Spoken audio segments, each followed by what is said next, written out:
So we've got a number of questions, and some of these were directed to individuals, although I think anyone could begin.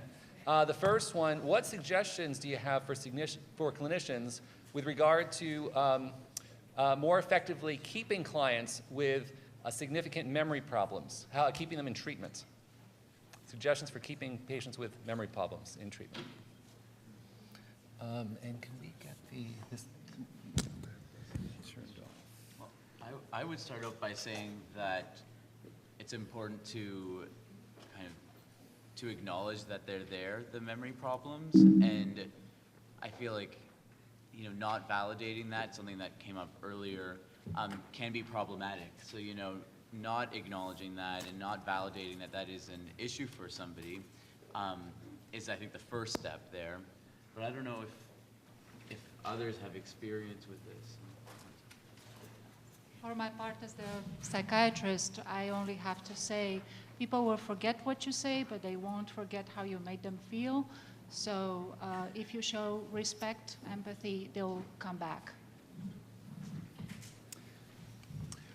What comes to mind is when we do our research projects, we make sure that everybody comes in because you want to waste your money on patients who drop out.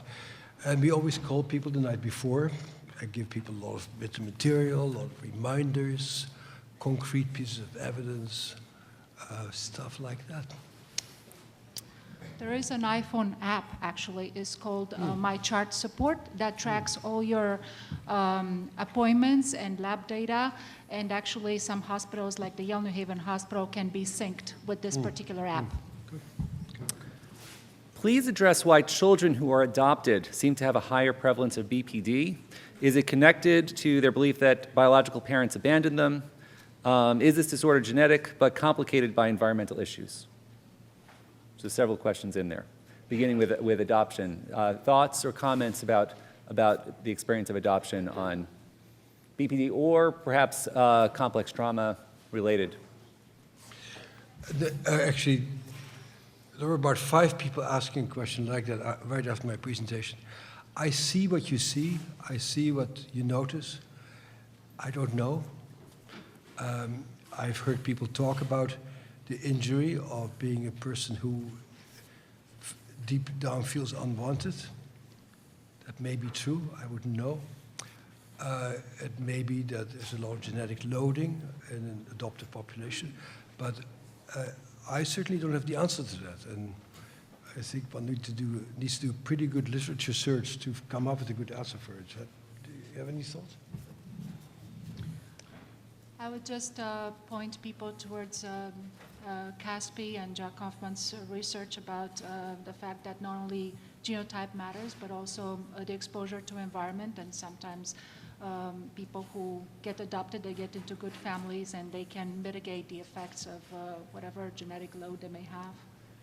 Yeah, but I think what the question is about, and that's something that I also see, is that people get adopted by very loving people very quickly after birth, and then have quite a very rocky course, actually, oftentimes. And so it's easy for us to see the people who get adopted and have a very hard time before the time, but we see these problems at a high rate right after adoption, right after birth also, and I don't know what we can make of that. Well, I guess I would just add one thing. I think that John Gunderson has talked a lot about interpersonal hypersensitivity, so this hypersensitivity to rejection, and that's one of the really heritable features of BPD.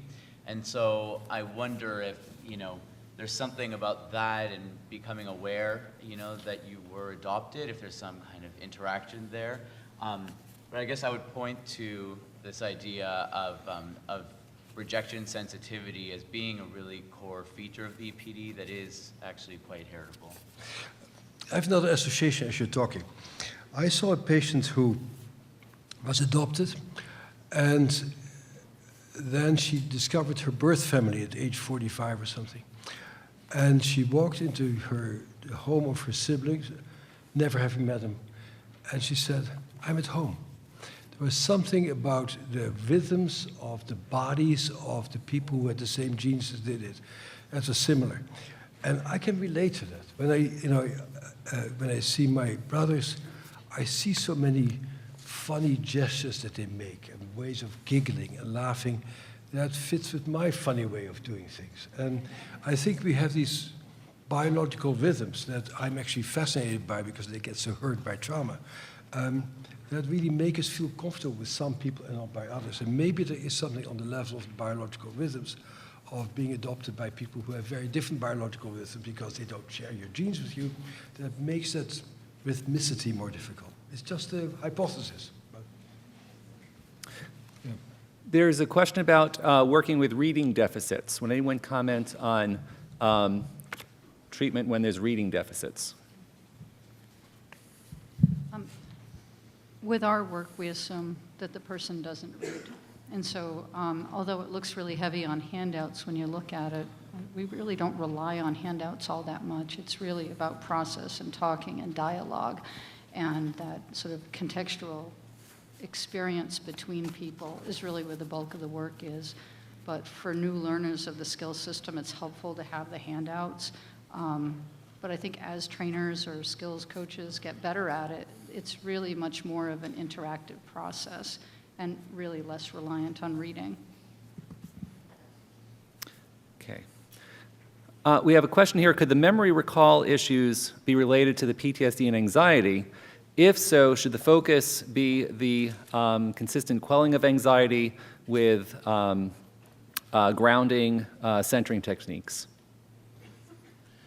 So I believe the question is it possible that the memory issues are actually anxiety issues? And would it make sense to be treating the anxiety by helping kind of reduce anxiety? Should that be the start?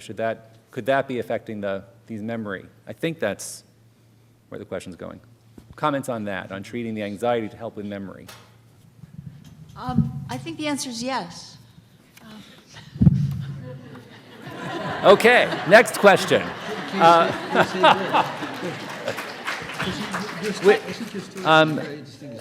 Gabriella, would you like to comment? I just had a comment about what happens in reality, comment about medications and how they can cloud the picture of cognition. We oftentimes give benzos to people, and in Zannarini studies more than 40% of people ended up on benzos, and this clearly is recognized that they erase some of your memory, so that compounds to all these cognitive issues that we're talking about. And there are ways to go around that. However, I recognize when we cannot make people function without. I also think that in the case of PTSD or anxiety and the mistrust of oneself that goes with it, that as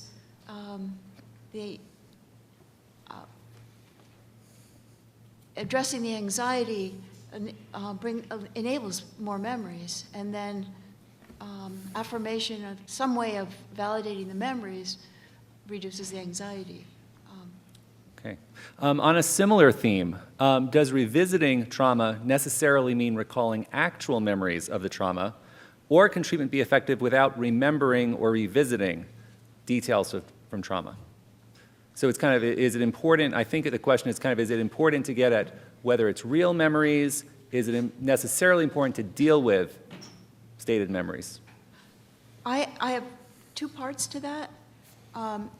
I really had three different therapists and three different sort of stages of therapy. And the first two were when I was younger. And I didn't know my past, but I thought I did. We created something. We created a story. I didn't get along with my mother, you know, that sort of thing that everybody suffered from in the 60s. But I got better, and I really sort of went on 20 years thinking I was, you know, okay. I was really anxious, but I'd always been anxious, and I didn't know how dissociated I was because people didn't talk in those terms. Later,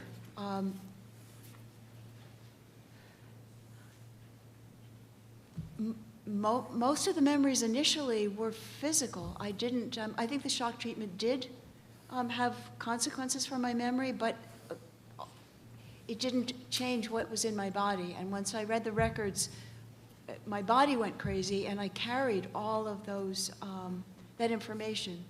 So from there, I could construct, from dreams, I could construct a good enough sense. And then I had the good fortune to have my brothers who came and met with me and my therapist and validated, again, the problems they have, the ideas they had. And then the affirmation really does unlock, makes it easy to get more memories that seem to be what valid in their own right. That affirmation and a sense, being able to trust myself, suddenly there's a whole lot more information. I'd like to supplement that. And that is that the issue of trauma is not the story about trauma. The issue of trauma is that you have felt certain things, experienced things very much in your body that are intolerable. And traumatic stress is about not being able to tolerate what you feel and not being able to tolerate what you know. It's not about telling a story. It's about learning to become still enough to allow yourself the sensations that you feel, allow yourself the memories you feel, to feel them, to see them, to experience them, to have them.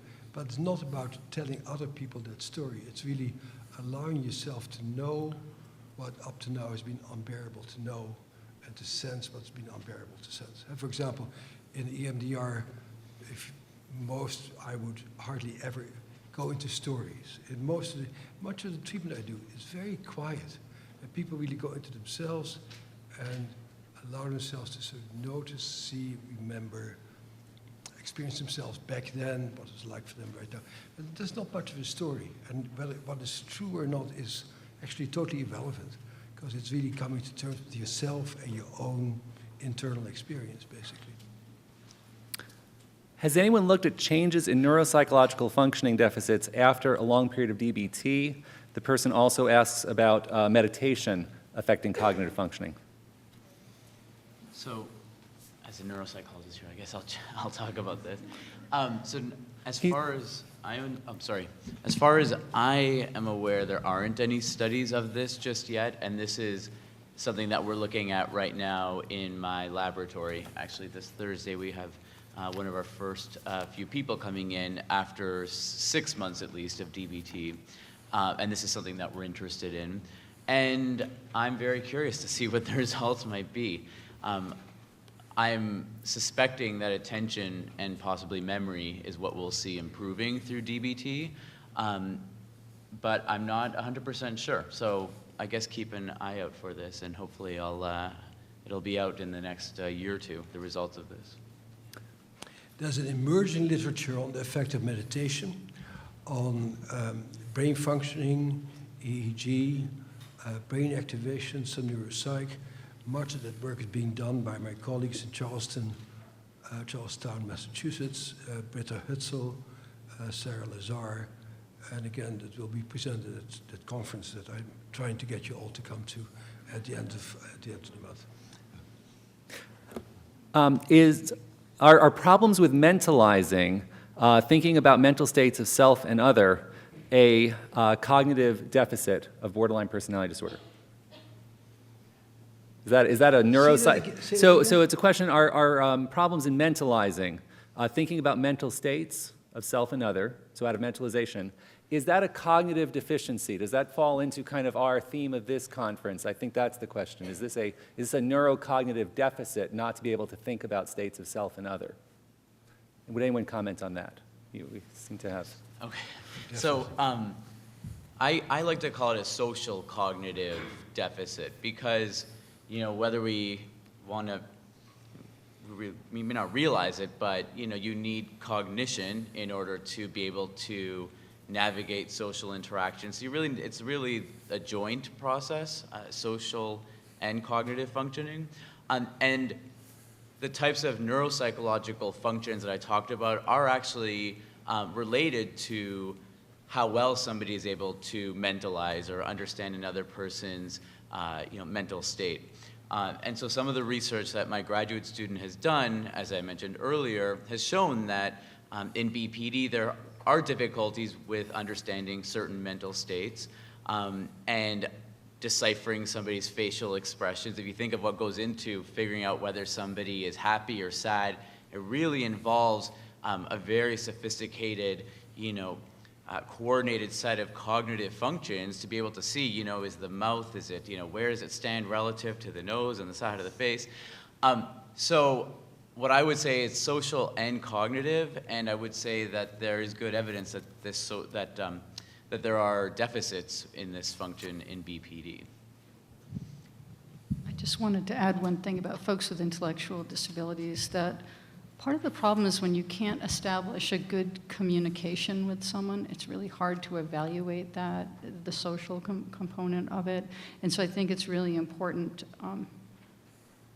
just for us to be not assuming that folks with intellectual disabilities don't have certain capacities. And part of it is that we have a hard time getting, in that situation where we can understand what they're saying and they can understand what we're saying, and that they're not too vulnerable to be able to even engage with you about it. And I think the relationship takes a long time, so I think it's hard to evaluate it with people with those issues. There's a very extensive literature on abused kids, how they become extraordinarily sensitive to read danger in people's faces, have a hard time picking up kindness, a hard time picking up concern. Their perceptual system gets biased in the direction of threat, have a very hard time reading positive intentions on the part of other people, extraordinarily good in picking up negative intentions, negative threat-like things, because the part of their brain, having developed in a use-dependent manner, is focused on survival and not on having fun. What you're discussing relates to this question. The negative interpretation of neutral facial expressions by people with BPD, is this a kind of hypervigilance? Would you say it's a hyper? Okay. There's a question from a mental health consumer, which is about, do you have suggestions for ways a person with BPD might orient new friends to cognitive and emotional challenges? And they raise because of issues of stigma as well as lack of awareness, and then the issues involved with that. So any suggestions for a consumer given these neurocognitive emotional difficulties? I don't know whether I would have been able to follow this advice myself, but as someone who used to be really secretive and who now isn't, I think people are, especially young people, are much more flexible and open and willing to deal with you if you kind of tell them where you're coming from, rather than when you insult them and think you're trying to weasel out of something after the fact. People are just much more generous and accepting than I acted as if they were. Are there specific emotion regulation strategies that are affected by cognitive deficits, such as poor attention, memory, et cetera? Do those deficits create problems with specific efforts to emotionally regulate?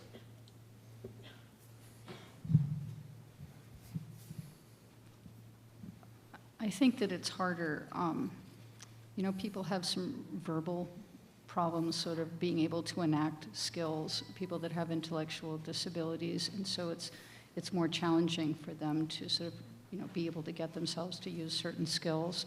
But I think if we look at what James Gross talks about like being able to select situations, that it's harder when you've been sort of rigid or sort of atrophied in your responses and sort of paralyzed in some ways. It's really hard to know options. And so as they sort of loosen up and become, have that wider range of experience, they can see the next steps and they can understand what different things that they can do, say, around situation selection. They don't have as many ways to sort of modulate their emotions once they are fired. Attentional deployment's been, really difficult for folks, if they have a hard time transitioning. And so I think it's all wrapped in together. So I'm not sure it's the intellectual disability or the entire constellation of behaviors that are associated. I would just add one thing, which is a study that one of my students did, I believe, last year or 2 years ago. And just looking at mindfulness, actually, what we found is that people with better working memory tend to have basically better mindfulness skills. And the way we kind of interpreted that was that, to be mindful, in the moment, you need to remember to be mindful. And so, there isn't a huge amount of research on this just yet, but I think that we'll start to be able to put some pieces of the puzzle together here, and one of them at least, and this wasn't with anybody with BPD, this was actually with an undergraduate sample, but it was interesting because we found that those who basically had better working memory, so remembering to be mindful, and those who were better able to basically focus their attention basically had a better tendency, a greater tendency to be mindful. So we can maybe start to see how some of aspects of emotion regulation might be related to some of these cognitive abilities. There is another question here about sharing with others. It's directed to Dr. Sawyer. It's what social supports did you perceive as helpful during your struggle?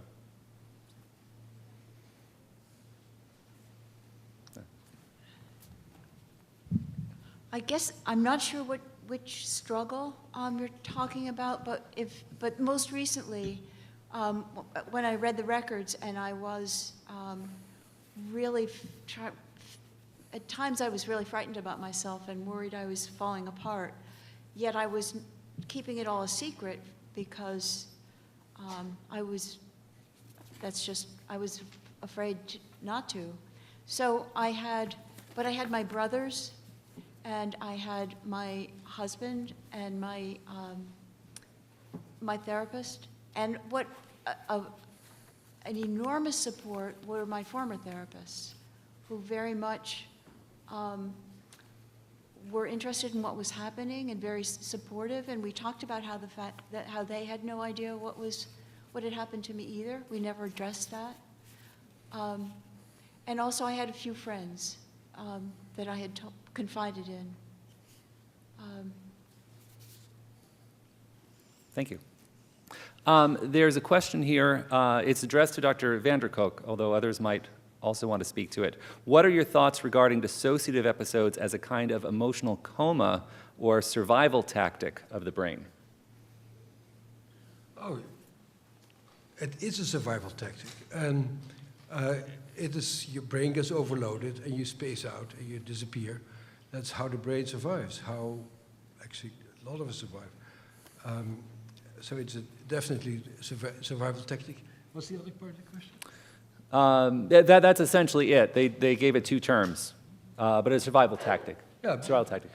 So once you feel safe, you don't have to dissociate anymore. So the issue that Dr. Sawyer talks about, and also my video clip, once your body feels safe, the need to dissociate disappears, and that's really the big issue. And when we're talking about memory, I'm not sure how you sort of, in a garden variety way, you can discern how much is a memory problem versus dissociation. Is there a progression from ADHD to BPD in childhood? The question is actually premised, the person is kind of suggesting that there is and is asked for explanation, but can you say, is there a progression from ADHD to BPD? And if so, why? Is that because of insufficient treatment?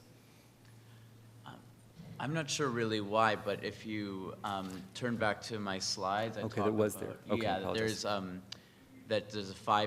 you're 5 times more likely if you're a child with ADHD to develop BPD. So I'm not sure I understand really what that longitudinal association is.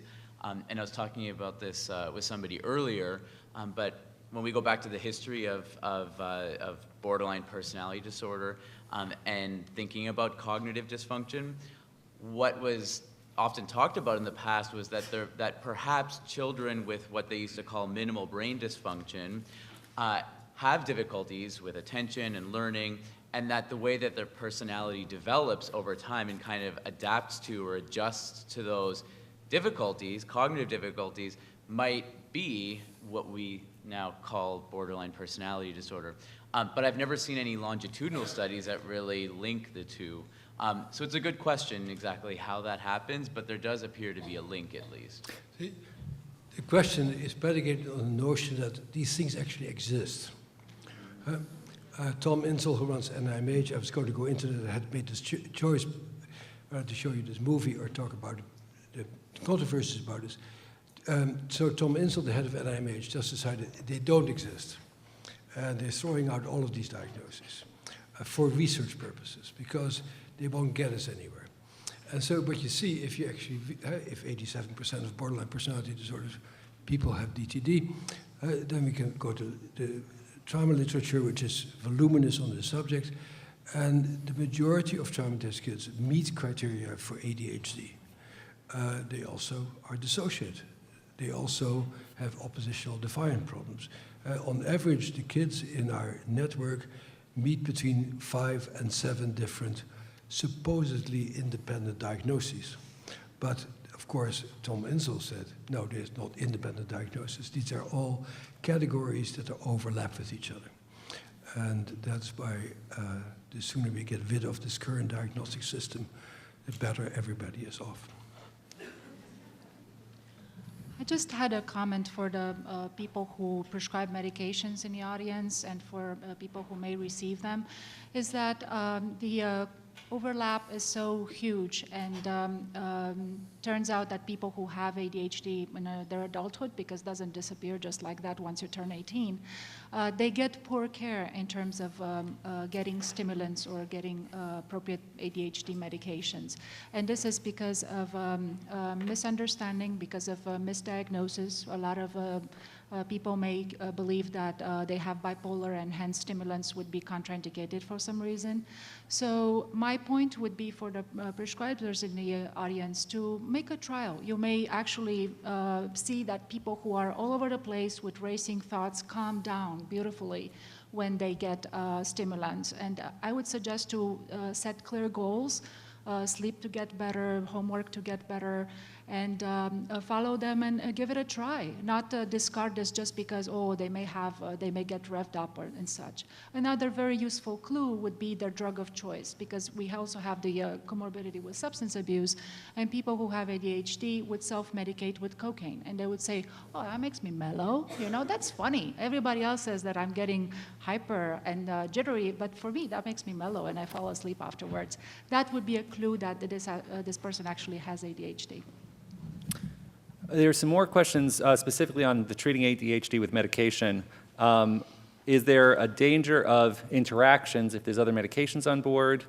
And can ADHD meds increase risk of agitation or impulsivity? So coming back on what I said earlier is worth a shot. And for me, I have a particular fondness for the intensive outpatient program where we can follow people 4 days a week and we can see directly what kind of effect these medications have on people.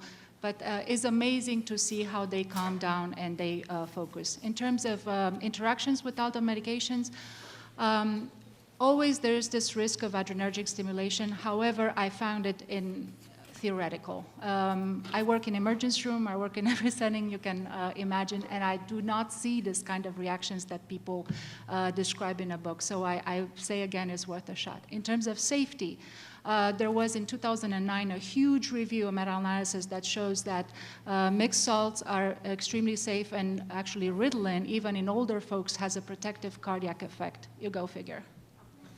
Well, it makes perfect sense, because the way that the stimulants work, they work on working memory, and they work on the noradrenergic and dopamine system in the frontal lobe, which does get damaged by early childhood trauma.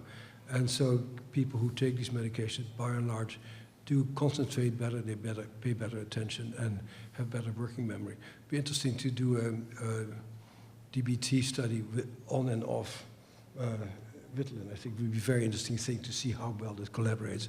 But as I look at Julie's slides, I think your guys are working very hard to take in what you're telling them. Like they're working like crazy, just trying to get it.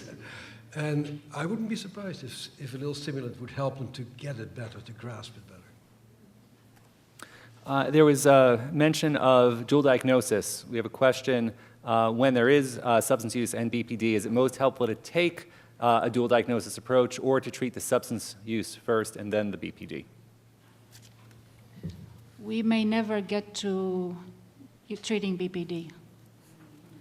Dialectical behavioral therapy has had numerous applications, and one of them is that's very well known, very well tested, validated, is about DBT in substance abuse. So why not treat both? We have a few more medication questions. One was asking about benefits and risks of risperidone for diagnosis of BPD. I'm going to say right off the bat is that BPD overlaps with a lot of other conditions. So let's say you have this overlap with mood disorder and you have bipolar, and risperidone is the medication that worked for you, then I would say by all means keep it. The Cochrane review saw improvement, so was watching improvement in all three areas that are target in BPD, which will be the emotional dysregulation, the irritability, and the cognitive. And this is where Abilify was the big winner, and the next one down the list was olanzapine. What is true is that there have not been huge studies with the newer ones, and unfortunately, risperidone, the largest study I've seen, had 49 patients. So while I did mention Abilify as being the big winner, I would mention please pay attention to what other conditions are comorbid and what your psychiatrist or your prescriber has in mind. There may be other conditions that they're addressed with risperidone. We have a question asking about whether alcohol could ever be, and the suggestion is prescribed actually, but whether alcohol could ever be useful to help with personality disorders, emotional dysregulation, mental illness. Why or why not? I'll let, shall I just move on? I think it's actually a real question, but... That's a great question. I think it is. Want to take a stab at it? Would anyone care to comment? Besides that, I use it every evening.